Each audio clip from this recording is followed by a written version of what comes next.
mine.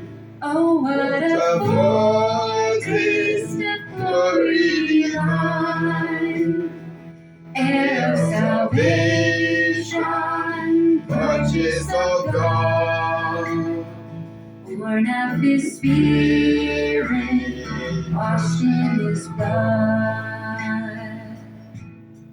This is my story, this is my song, praising my Savior all day long.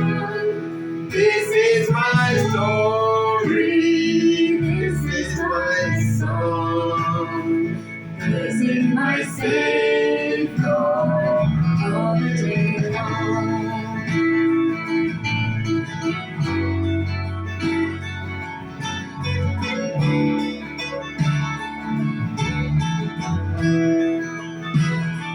Perfect submission, perfect delight, visions of rapture now burst on my sight. Angels descending, bring from above echoes of mercy, whispers of love. This is my story, this is my song, praising my Savior all day long. This is my story, this is my song, praising my Savior all day long. We worship our Savior, for you are our Savior. All the day long.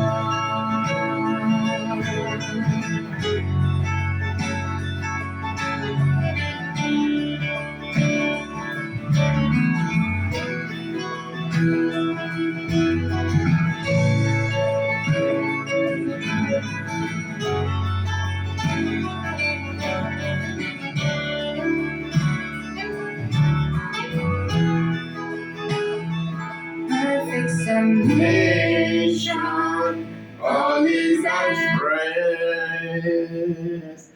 Good morning, bonjour, bonjour, peuple de Dieu, shalom, shalom, shalom, shalom. Bienvenue sur ce rendez-vous, bienvenue sur le plateau du Verbe Libérateur, bienvenue à votre rendez-vous hebdomadaire. Bonjour, quel plaisir de vous retrouver encore ce dimanche. J'espère que vous vous portez bien, que tout le monde se porte bien. Dans vos maisons, partout où vous êtes, dans vos chapelles, dans vos églises. J'espère que le Seigneur fait grâce. Oui, si vous avez choisi de suivre ce message, le message de ce dimanche, alors sachez que Dieu vous aime. Jésus-Christ vous aime et qu'il vous a donné rendez-vous ici aujourd'hui pour vous bénir spécialement. C'est pourquoi nous allons, avant d'aller plus loin, nous allons nous recommander le temps que nous allons passer ensemble dans ces mètres capables. Éternel Dieu mon Père, je te remercie, je te glorifie, je te loue, je te magnifie. Je bénis ton nom, Papa. Dieu merveilleux, Dieu miséricordieux, Dieu plein de bonté. C'est à toi que nous nous recommandons en ce moment. C'est dans tes mains que nous recommandons les quelques minutes que nous allons passer ensemble ce matin. Père, fais grâce. Père, béni soit ton œuvre, béni soit ta présence parmi nous, en nous, partout autour de nous. Parle-nous, Seigneur, ce matin. Parle à tes enfants, parle à ton peuple. Père, utilise-moi pour ta gloire et non pour la gloire d'un homme ou d'une femme quelconque. À présent, moi, je disparais, Seigneur, afin que toi, tu prennes le contrôle de toutes choses. Et qu'à la fin de toutes choses, que ton nom et ton nom seul soient honorés, soient glorifiés. Au nom puissant de Jésus-Christ. Amen. Bien-aimés, à nouveau bonjour. Dans le livre de Jean, chapitre 1er, du verset 1er au verset 14, la Bible nous informe qu'au commencement était la parole, et la parole était avec Dieu, et la parole était Dieu. Elle était au commencement avec Dieu. toutes choses ont été faites par elle, et rien de ce qui a été fait n'a été fait sans elle. Et en elle était la vie, et la vie était la lumière des hommes. La lumière, lui, dans les ténèbres ne l'ont point reçue. Il y eut un homme envoyé de Dieu. Son nom était Jean. Il vint pour servir de témoin pour rendre témoignage à la lumière, afin que tous crussent par lui. Il n'était pas la lumière, mais il parut pour rendre témoignage à la lumière. Cette lumière était la véritable lumière qui, en venant dans le monde, éclaire tout homme. Elle était dans le monde, et le monde a été fait par elle, et le monde ne l'a point connue. Elle est venue chez les siens, et les siens ne l'ont point reçue. Mais tous ceux qui l'ont reçue, à ceux qui croient en son nom, elle a donné le pouvoir de devenir enfants de Dieu, lesquels sont nés. Non du sang, ni de la volonté de la chair, ni de la volonté de l'homme, mais nés de Dieu. Et la parole a été faite chair, et elle a habité parmi nous, pleine de grâce et de vérité, et nous avons contemplé sa gloire. Une gloire comme la gloire du Fils unique venu du Père. Et c'est cette même parole qui s'adresse aujourd'hui à chacun et chacune de vous, de nous, vous qui me suivez, à travers ce message intitulé « Connais le secret de ton mariage ». Ou en d'autres termes, mon frère, ma soeur, recherche la connaissance sur le secret de ton mariage. Toi qui es marié, toi qui vis maritalement, mon frère, ma soeur, connais le secret de ton mariage. Connais le fondement de ton mariage.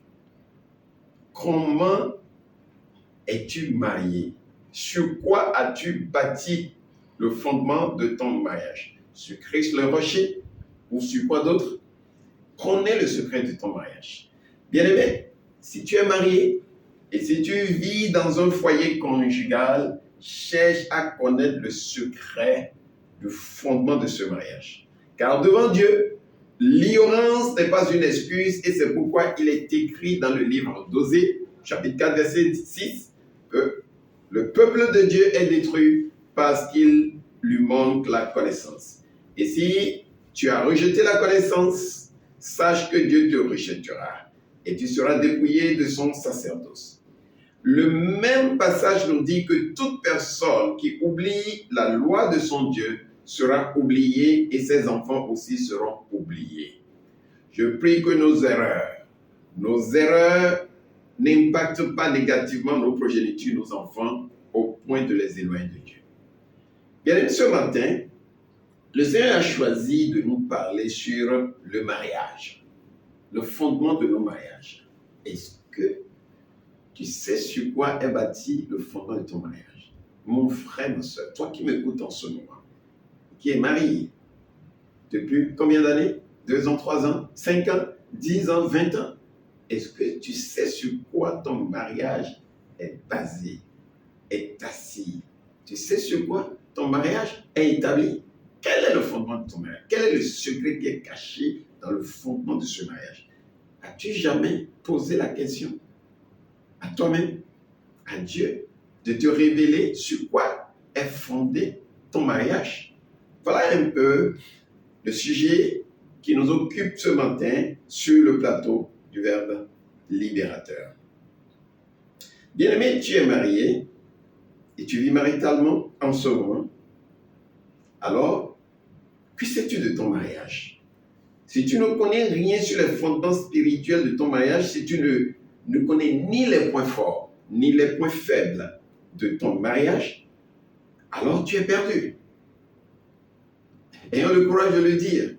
Si tu ne connais rien sur le fondement, sur comment ton mariage a commencé, mon frère, tu es perdu. Sache que tu n'es pas différent d'un aveugle qui est plongé dans une nuit noire. Je prie que Dieu t'en délivre aujourd'hui, au nom puissant de Jésus-Christ. Je prie qu'à la fin de ce message, que la lumière de Dieu te visite et que tu sois délivré de cette ignorance. Bien-aimé, le mariage est une affaire très sérieuse. Une affaire très, très sérieuse. Je dirais même une affaire à haut risque de vie ou de mort. Le mariage est une institution ordonnée par Dieu lui-même. C'est le socle fondamental et l'épine dorsale du plan de Dieu pour l'homme et pour la femme sur terre. C'est l'alliance sacrée qui circonscrit tous les aspects de la vie d'un homme ou d'une femme dans tous les domaines, y compris la vie spirituelle, la vie sociale, la vie psychologique, la vie économique, la vie physique, pour ne citer que cela. Tout est circonscrit par le mariage d'un homme ou d'une femme. D'ailleurs, c'est pour cette raison qu'on vous fait porter une bague d'alliance à la mairie quand vous vous mariez. Ce n'est pas pour rien. C'est pour vous dire qu'à compter d'aujourd'hui, cette bague d'alliance circonscrit tout autour de votre mariage. Tout ce qui est en rapport avec votre vie est circonscrit par ce mariage. C'est pour symboliser que vous êtes donc rentré dans une alliance qui circonscrit désormais tous les aspects de votre vie. Le mariage est un facteur déterminant du bonheur ou du malheur d'un homme ou d'une femme. Dans son parcours terrestre, c'est le mariage. Le jour où vous rentrez dans le mariage, désormais c'est le mariage qui détermine tout. Si vous devez être heureux ou malheureux pour le restant de votre vie, c'est le mariage qui détermine cela. Alors, ce n'est donc pas étonnant que des milliers de couples aujourd'hui sont dans la tourmente, violemment ballottés dans tous les sens par des tempêtes maléfiques, par des tempêtes sataniques qui refusent de lâcher prise. Chaque jour, des frères et sœurs sont sous tension. Ils sont cuisinés par le diable dans des foyers qui sont devenus des cocottes minutes et des hauts fourneaux pour eux. Vous voyez quelqu'un qui ne cesse de pleurer toutes les nuits. Dès que la nuit tombe et qu'il se retrouve à deux avec son mari dans le foyer conjugal, c'est des pleurs, c'est des gémissements, c'est des grincements de dents. Des milliers de mariages sont devenus des pièges à hommes, des pièges pour des hommes et des femmes que Dieu a pourtant prédestinés à vivre des destins glorieux. Alors, que s'est-il passé? Que s'est-il passé pour que des hommes et des femmes qui doivent normalement vivre le grand bonheur et la paix se retrouvent brutalement piégés dans des mariages toxiques? Que s'est-il passé? Mon frère, ma soeur, que s'est-il passé pour que tu passes des journées de calvaire, des journées, des nuits entières à pleurer, à gémir et parfois même à demander la mort à Dieu? Que s'est-il passé? Que s'est-il passé concrètement pour que ton mari ou ta femme, celui ou celle-là même que tu as présenté dans tes fiançailles à tes parents comme l'ange le plus merveilleux sur terre, devienne du coup, du jour au lendemain, un loup-garou pour toi dans le foyer? Que s'est-il passé pour que le mariage que vous avez célébré pompeusement, en rassemblant des invités des 4 points cardinaux, des gens de partout et en toute beauté, devienne un enfer terrestre pour vous? Que s'est-il passé, mon frère, ma soeur? Que s'est-il passé? Qu'est-ce qui vous oppose si tant dans le foyer et qui vous transforme en chien et chat sous le même toit? Où sont passées les belles paroles et les belles promesses de vos fiançailles et du jour de votre mariage? Pour répondre à ces questions, nous allons passer quelques semaines ensemble sur ce thème. Parce que c'est un thème qui mérite d'être diagnostiqué, d'être fouillé à fond. Nous allons passer quelques semaines pour rechercher la connaissance dans la Bible et diagnostiquer ce mal qui ronge la plupart des foyers de nos jours.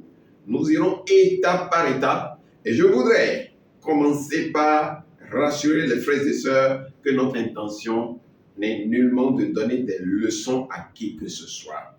Nous sommes juste guidés par l'Esprit Saint du Dieu vivant pour rappeler et partager les fondements et les normes que Dieu, notre Père céleste, a posées pour le mariage divin, pour le mariage et la vie en famille.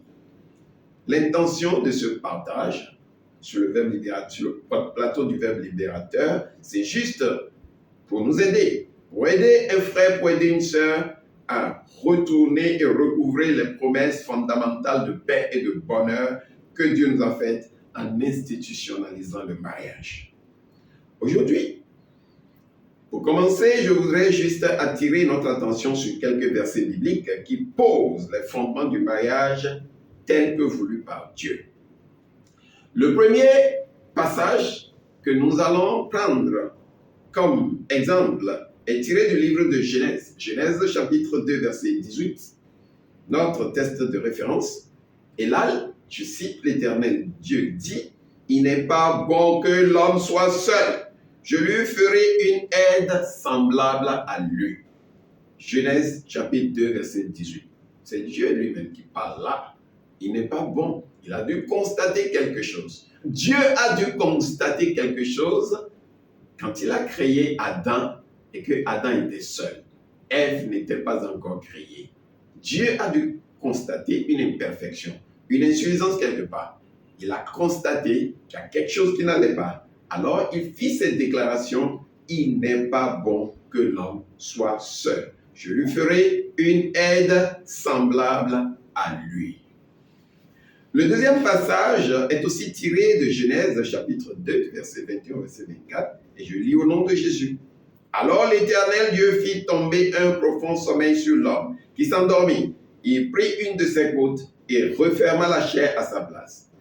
Verset 22. L'Éternel Dieu forma une femme de la côte qu'il avait prise de l'homme, et il l'amena vers l'homme.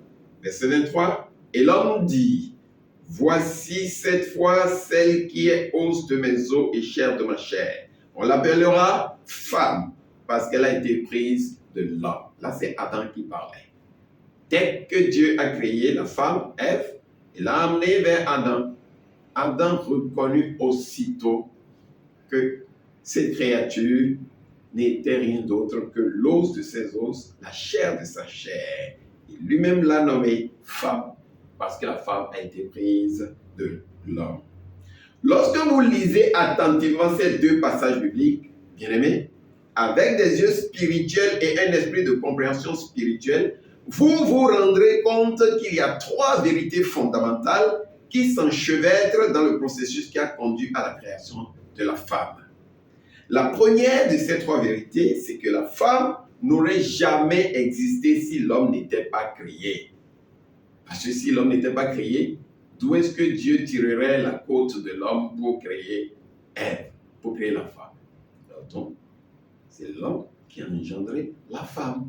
Si l'homme n'existait pas, peut-être que la femme n'aurait jamais existé. Vérité fondamentale numéro 1. Car c'est de la côte de l'homme que Dieu créa la femme et pas d'autre chose. C'est dire que la femme est une entité intégrale de l'homme dans l'homme. Les mathématiciens peuvent comprendre déjà ce que je dis. La femme est une intégrale parfaite de l'homme, une entité intégrale parfaite de l'homme dans l'homme. Autrement dit, c'est exactement l'ADN de l'homme qui a créé la femme. C'est l'ADN de l'homme qui a créé la femme. Et c'est d'ailleurs ce que confirme le verset 23 de ce passage de Genèse, du même chapitre 2 de Genèse, qui dit, voici cette fois celle qui est os de mes os, la chair de ma chair. Ça, c'est Adam qui parlait. Adam l'a reconnu aussitôt que c'est lui-même en miniature, lui-même qui était en face de lui. L'os de mes os, la chair de ma chair. On l'appellera femme parce qu'elle a été prise de l'homme. La deuxième vérité fondamentale qui se dégage donc de ces deux passages que nous avons lus est que l'homme n'aurait pas pu survivre sur la terre si jamais la femme n'était pas créée. Dieu a constaté que l'homme était trop seul. Il stressait. Il s'ennuyait. Et ce stress pouvait conduire à son extinction si jamais rien n'est fait. Dieu a constaté cela. Il s'est rendu compte qu'il n'est pas bon que l'homme soit seul. C'est-à-dire qu'un malheur pourrait s'abattre sur l'homme et conduire même à sa mort, à son extinction, si une aide semblable à lui n'était pas créée. Genèse chapitre 2, verset 18. Mon frère et soeur, la troisième vérité fondamentale qui se dégage, c'est que l'homme n'a pas le choix. Mon frère, toi qui m'écoutes ce matin, écoute-moi très bien. Tu fais partie peut-être de cette catégorie de personnes, d'hommes qui disent le célibat est mieux pour moi. Tu n'as pas le choix. Dieu n'a pas créé l'homme pour rester seul. Dieu a dit il n'est pas bon que l'homme soit seul. Et c'est le seul Dieu qui t'a créé. Et toi, tu penses que le célibat est mieux pour toi. Qui es-tu? Qui es-tu?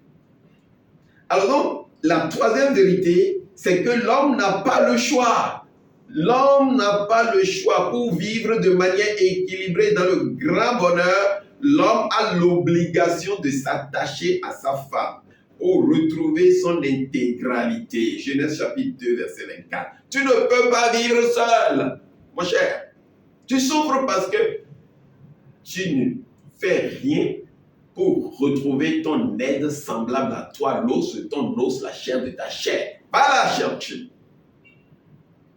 Beaucoup d'hommes sont là aujourd'hui, dans l'immoralité, dans la grande déchéance, dans la perdition totale, simplement parce que ils veulent aller contre la volonté de Dieu. Ils veulent ramer à contre-courant à une loi établie par Dieu, à savoir qu'il n'est pas bon que l'homme soit seul. Vous ne pouvez pas faire le contraire. Vous n'avez pas le choix. Alors donc, il était très important pour nous de comprendre ces choses.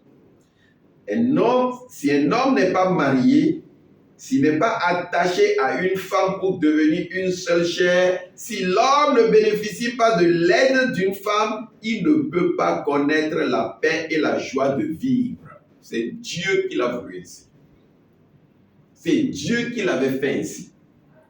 L'homme ne peut pas connaître le bonheur et il ne pourra pas résister aux tempêtes de la vie s'il n'est pas attaché à l'os de ses os, à la chair de sa chair, à son aide semblable. S'il n'a pas une aide semblable dans sa vie, il est incomplet. C'est d'ailleurs si évident que dans le livre de Proverbes, chapitre 18, verset 22, nous lisons ceci, et je lis au nom de Jésus. Celui qui trouve une femme a trouvé le bonheur. Ce n'est pas moi qui l'ai écrit. C'est pas moi qui l'ai écrit. Celui qui trouve une femme a trouvé le bonheur. Connectez ce verset-là au verset précédent que nous avons lu dans le livre de Genèse. Dans Genèse, chapitre 2, verset 2, Dieu disait, il n'est pas bon que l'homme soit seul. Je lui ferai une aide semblable à lui. Et dans Proverbe, chapitre 18, verset 22, nous lisons, celui qui trouve une femme a trouvé le bonheur. Ça veut dire que le bonheur de l'homme, c'est la femme, son aide semblable. C'est une faveur que cette personne a reçue s'il trouve une femme. La vérité qui se dégage de ce passage, c'est que Dieu n'a pas prévu que l'homme ou la femme souffre dans le mariage. Ce n'est pas le plan de Dieu. Dieu est marié et le mariage devient un problème. Ce n'est pas le plan de Dieu. On ne se marie pas pour souffrir, mon frère, ma soeur.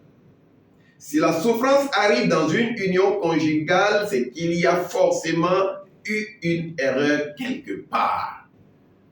Et c'est cette erreur qu'il faut demander à Dieu de vous aider à reconnaître, à identifier et à corriger à deux. Je dis bien à deux. C'est cette erreur qu'il faut demander à Dieu de vous aider à identifier et à corriger à deux au lieu de s'accuser mutuellement ou de chercher à casser la baraque. Le divorce est rarement la solution aux problèmes conjugaux, mon frère, ma soeur. Le divorce, ramasser ses bagages et s'en aller, est rarement la solution aux problèmes que l'homme et la femme ont sur la terre. Tu te trompes, tu penses peut-être que si tu quittes le foyer, tu auras la paix et le bonheur. Mais c'est une erreur, mon frère, ma soeur. C'est une erreur, je te dis, c'est une erreur. Une grosse erreur. Au contraire, le divorce aggrave les choses. Si votre mariage est dans la tourmente, bien aimé, si vous traversez des difficultés dans votre union conjugale, soyez sûr et convaincu que Dieu est en train de vous révéler quelque chose. Dieu est en train de vous révéler une erreur. Si vous voyez que vous traversez des moments de difficulté dans votre foyer, dans votre union conjugale, Dieu est en train de vous révéler quelque chose. Il vous révèle une erreur que vous avez commise quelque part. Une erreur qu'il voudrait vous aider à corriger. Les moments de défi dans une relation conjugale sont des moments très précieux où les deux conjoints doivent rester concentrés, sereins et très attentifs pour écouter la voix du Seigneur, du Dieu créateur. C'est plus que jamais le moment où chacun et chacune doit écouter le message que Dieu nous envoie pour nous aider à corriger nos erreurs, à demander la miséricorde de Dieu pour rebondir sur le chemin de la paix, du bonheur et de la victoire.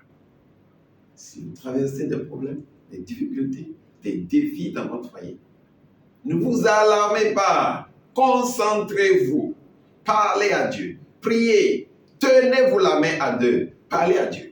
Dieu vous révélera quelque chose. Il veut vous révéler quelque chose.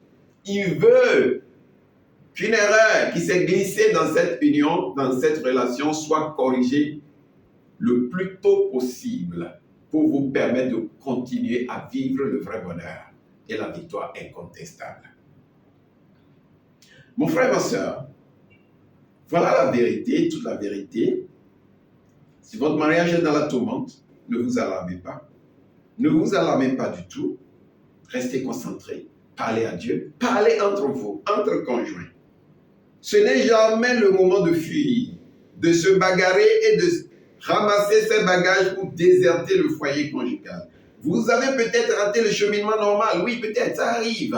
Au départ, quand vous vous étiez rencontrés le premier jour, vous êtes fait des promesses, ça et là.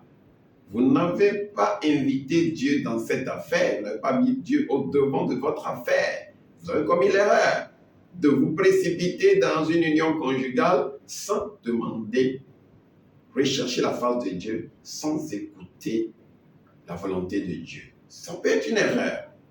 Si elle est commise, elle est consommée. Elle est consommée si elle est commise.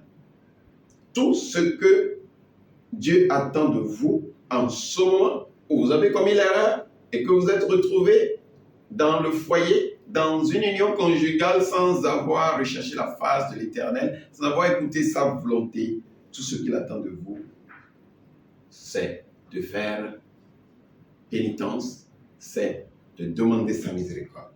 Ce n'est pas grave, l'erreur est humaine.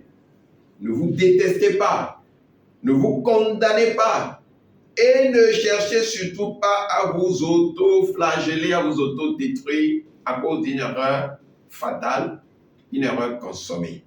Notre Dieu est un Dieu miséricordieux et notre Seigneur Jésus-Christ est venu ici à cause de nos péchés.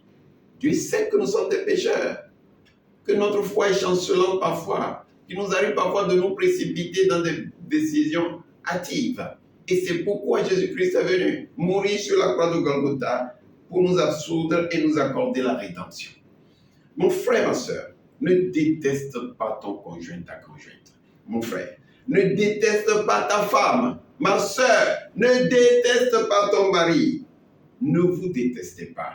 Acceptez-vous mutuellement tel que Dieu vous voit, tel que Dieu vous a créé. Recherchez ensemble les raisons qui vous ont conduit à l'erreur maritale et corrigez ces erreurs si possible en demandant la miséricorde de Dieu. Car dans le livre d'Ésaïe, au chapitre 43, du verset 18 au verset 19, il est écrit, et je cite, « Ne pensez plus aux événements passés et ne considérez plus ce qui est ancien. Comportez-vous tout simplement comme le petit Samuel et écoutez la voix de l'Éternel qui vient vous appeler pour vous aider à corriger vos erreurs, à retrouver la restauration dans votre mariage. Ne fuyez pas Dieu comme Adam et Ève l'ont fait. Quand vous êtes dans l'erreur, vous êtes dans les défis, ne fuyez pas Dieu. Adam et Ève sont allés se cacher après qu'ils aient consommé le fruit défendu. Mais soyez des gens responsables. Reconnaissez vos erreurs, confessez-les à Dieu et demandez le pardon des péchés. Dieu vous pardonnera. Dieu est Dieu. Il a dit, voici, je vais faire une chose nouvelle sur le point d'arriver. Ne la connaîtrez-vous pas? Je mettrai un chemin dans le désert et des fleuves dans la solitude. En vérité, l'institutionnalisation du mariage par Dieu est un acte sacré. C'est un acte sacré, c'est un principe, ce n'est pas du tout un principe facultatif qui laisse le choix à l'homme de se marier ou pas. Dieu n'a pas institutionnalisé le mariage avec le libre arbitre de l'homme de choisir de se marier ou de ne pas se marier. Ce n'est pas un principe facultatif qui laisse le choix à l'homme de se marier ou pas. Il est un principe sacré rectificatif, un principe de redimensionnement et d'amélioration de l'œuvre de la création. Dieu, souvenez, Genèse chapitre 2, verset 18, il a créé Adam. Et au bout de cet état, il vient regarder Adam et dit, c'est pas bon qu'Adam soit seul. Donc, qu'est-ce que Dieu a fait? Il a rectifié une insuffisance qu'il a constatée dans la vie d'Adam parce qu'il était trop seul, il s'ennuyait, il était devenu oisif. Il avait besoin d'une aide semblable à lui. C'est pourquoi, bien-aimés, que vous le croyez ou pas, que vous l'acceptiez ou pas, sachez que c'est l'homme qui a le plus besoin de la femme pour l'accomplissement de sa destinée sur terre. Vous pouvez tout dire. La vérité ne se cache pas. Elle est comme une étincelle de lumière qui luit dans les ténèbres. C'est l'homme qui a le plus besoin de la femme. C'est parce que l'homme était en difficulté que la femme a été créée pour lui servir d'aide semblable. Mon frère, ma soeur, que tu le veuilles pas, c'est ça la vérité. Ce n'est pas le contraire. Ce n'est pas la femme qui a besoin de l'homme. C'est l'homme qui a le plus besoin de la femme pour lui servir d'aide. Os de mes os, chair de ma chair. Mon frère bien-aimé, toi qui es devenu un bourreau pour ta femme dans le foyer, toi qui bats ta femme sauvagement, comme si elle était une bête de somme, toi qui fais violence et n'hésite pas à menacer de tuer ta femme, sache que Dieu te regarde. Dieu te parle aujourd'hui. Cette femme que tu as réduite en esclavage et qui souffre dans ta maison, sous ton toit conjugal, comme un âne faisant, n'est en réalité qu'une partie de toi. Tu ne fais souffrir que toi-même. Tu penses faire souffrir ta femme? Ce n'est pas elle qui souffre. Elle est l'os de tes os, la chair de ta chair. C'est toi-même qui souffres. Tu te fais souffrir. Tu te fais souffrir en battant cette femme. Dieu te le dit aujourd'hui. Cette femme que tu as réduite en esclavage n'est rien d'autre que toi-même. Tout ce que tu lui fais subir. Tout, je dis bien tout ce que tu lui fais subir aura tôt ou tard des répercussions sur ta propre vie. Tu n'échapperas pas au principe de l'autodestruction. Si tu frappes ta femme, si tu la bats, si tu la maltraites, tu la réduis en esclavage, c'est toi-même que tu réduis en esclavage. Tu n'échapperas pas à l'autodestruction. Tu n'échapperas pas à la colère de Dieu parce que tu te fais souffrir toi-même. Les supplices que n'importe quelle femme subit dans n'importe quelle maison à l'instant où nous parlons, dans n'importe quel foyer, je vous le dis et je répète, se manifesteront aussi dans la chair de l'homme qui l'a fait souffrir. Car elle a été prise de toi, mon frère. Cette femme a été prise de toi. Elle n'est rien d'autre qu'une de tes côtes. Elle n'est que toi-même. Elle est l'os de tes os et la chair de ta chair. Dieu t'invite à te repentir aujourd'hui, à te corriger et à traiter ta femme avec dignité. Aime ta femme comme Dieu te le recommande. Protège-la, donne-lui la joie. C'est seulement ce faisant que ta propre dignité sera aussi préservée. C'est ainsi que tu connaîtras aussi la joie et le bonheur. C'est ainsi que tu seras béni. Car tout ce que tu fais à ta femme, c'est à toi-même que tu le fais, mon frère, ma soeur. En ce mois béni du Ramadan, en ce mois où nos frères musulmans, nos sœurs musulmanes, observent le jeûne du Ramadan, mon message s'adresse à vous, tous, mes frères. Que vous soyez chrétiens ou musulmans, qui que vous soyez, quelle que soit votre religion. Je sais que les frères sont nombreux à me suivre de partout. Les frères musulmans sont nombreux aussi à me suivre. J'en connais beaucoup. Ils me suivent et qui suivent mes messages chaque dimanche. Souviens-toi, mon frère, quand tu jeûnes, c'est ta femme qui te prépare à manger. C'est elle qui se lève très tôt pour préparer le repas à l'aube. Et c'est encore elle qui est la dernière personne à se coucher tard dans la maison après tout le monde. Après avoir débarrassé la table. faire le ménage et prendre des dispositions nécessaires pour anticiper sur les repas du lendemain. Mon frère, fais honneur et justice à ta femme en cette période de Ramadan. Fais honneur et justice à ta femme en cette période de jeûne, en cette période, dans ce mois sacré du Ramadan. Respecte-la, donne-lui la joie de vivre en tant que mère, en tant qu'épouse et en tant que femme au foyer. Couvre-la de toutes les bénédictions possibles et ce faisant, c'est à toi-même que tu le fais. Parce qu'elle n'est que l'os de tes os, la chair de ta chair. Elle est à ton aide semblable à toi. Que Dieu nous aide à le faire au nom puissant de Jésus-Christ. Amen. Mon frère, si tu m'as suivi, sache que tout ce que je viens de dire, si tu te sens concerné, sache que tu dois demander la miséricorde de Dieu. Si tu es le genre de personne qui traite ta femme avec arrogance, avec méchanceté et violence, tu dois demander la miséricorde de Dieu. Et c'est Dieu qui fait miséricorde. C'est Dieu qui pardonne les péchés. Si tu n'as pas Jésus-Christ en toi, sache que tu ne peux pas avoir l'humilité nécessaire de te rabaisser pour demander cette miséricorde. C'est pourquoi, en ce moment, je te donne l'opportunité. Si tu n'as pas Jésus-Christ dans ta vie, baisse la tête et fais cette courte prière avec moi. Dis, Seigneur Jésus-Christ, je regrette de t'avoir offensé. Seigneur, j'étais suffisamment offensé. Mes relations conjugales, mes relations avec mon conjoint, avec ma conjointe ne sont pas des plus saines possibles. J'étais offensé à travers la manière dont je traite ma femme, mon épouse, la mère de mes enfants, celle qui est mon aide semblable à moi au foyer. Père, je regrette tous ces agissements et tous ces comportements égoïstes, malsains. Seigneur, aide-moi à me corriger. Seigneur, pardonne-moi. Fais miséricorde, Père. Seigneur, j'ai péché contre toi. J'ai suffisamment péché à travers mes relations avec mon époux, à travers mes relations avec les femmes, toutes les femmes que j'ai rencontrées sur mon chemin depuis ma naissance, la manière dont je les ai traitées, la manière dont je les ai brutalisées, la manière dont je les ai violentées. Seigneur, fais miséricorde, fais grâce, Papa, pardonne-moi.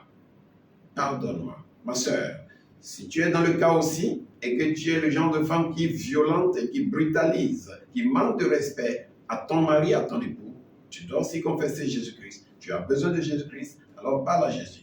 Dis, Seigneur Jésus-Christ, pardonne-moi mes offenses, mes iniquités, mes transgressions, mes égarements, mes errements. Oh oui, mon arrogance envers mon mari, envers mon conjoint, envers ma conjointe.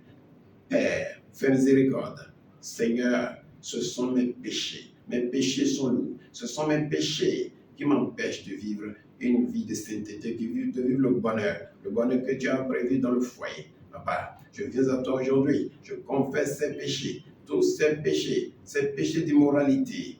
Père, fais grâce, libère-moi, sauve-moi, Papa, pardonne-moi. Seigneur Jésus-Christ, lave-moi avec le sang que tu as versé sur la croix de Golgotha. Relève-moi de la poussière. Tire-moi des tas d'ordures. Fais-moi asseoir à la table du peuple de tes rachetés, la table de tes princes de ton peuple.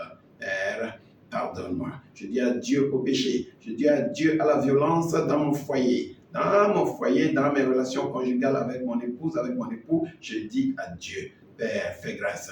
Père, fais miséricorde. Je dis bye bye au péché, bye bye au monde. Je veux te suivre, Seigneur Jésus, le restant de ma vie. Accepte-moi comme ton fils, comme ton disciple, et tu seras mon sauveur, sois mon sauveur éternellement le restant de ma vie. Au nom puissant de Jésus-Christ, j'ai prié, on va prier. Amen. Si tu as fait cette prière avec moi, mon frère, ma soeur, sache que Jésus-Christ t'a déjà pardonné. Mais ne retourne plus à tes erreurs, ne retourne plus dans ces comportements ignobles, ne maltraite plus ta femme, respecte-la. Respecte-la. Considère-la comme toi-même.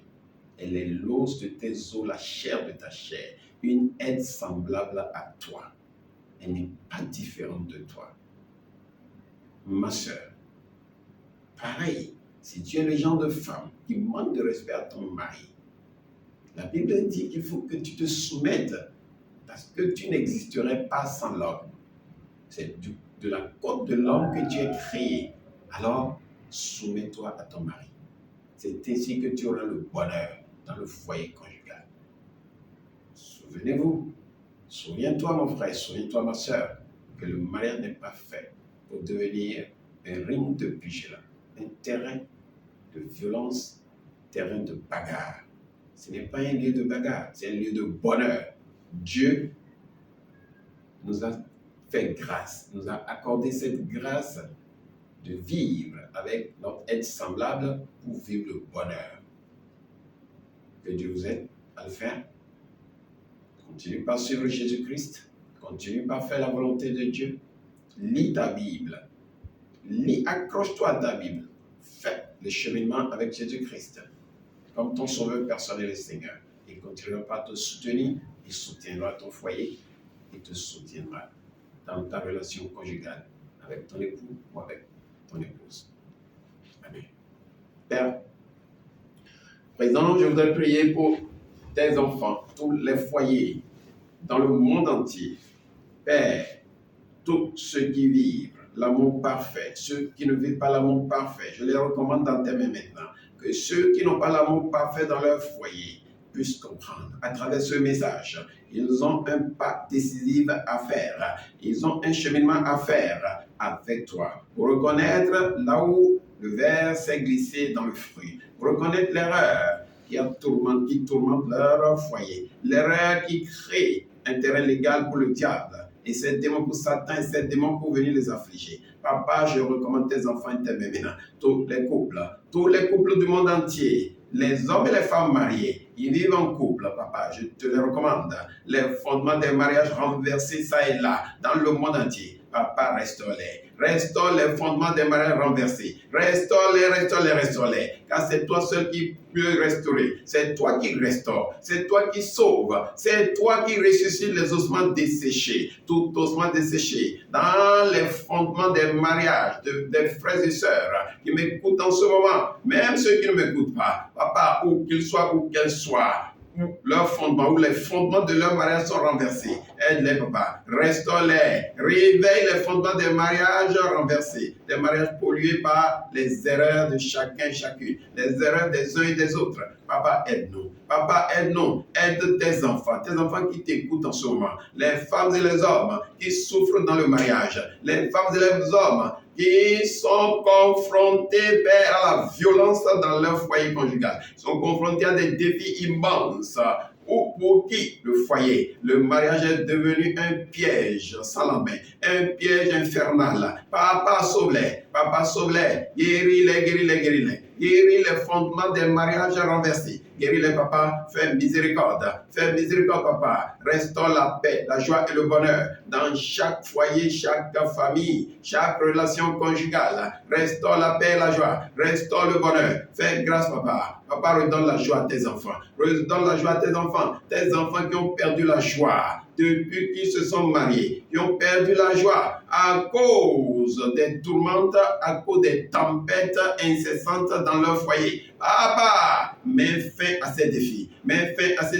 Éternel Dieu, mon Père, lève-toi. Lève-toi et combat pour nous. Tout foyer dans lesquels, tous les foyers dans lesquels Satan et ses démons ont trouvé plaisir, ont trouvé lieu, terrain, un facile point d'ancrage pour aller tourmenter les frères et sœurs, pour troubler.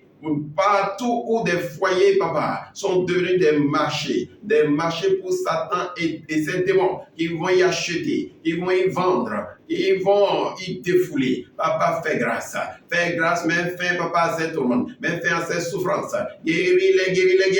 Guéris tes enfants, guéris ton peuple, Père, et que ton nom et ton nom seul soient glorifiés à la fin de toutes choses. Au nom puissant et précieux de Jésus-Christ, j'ai prié. Nous avons ainsi prié. Amen.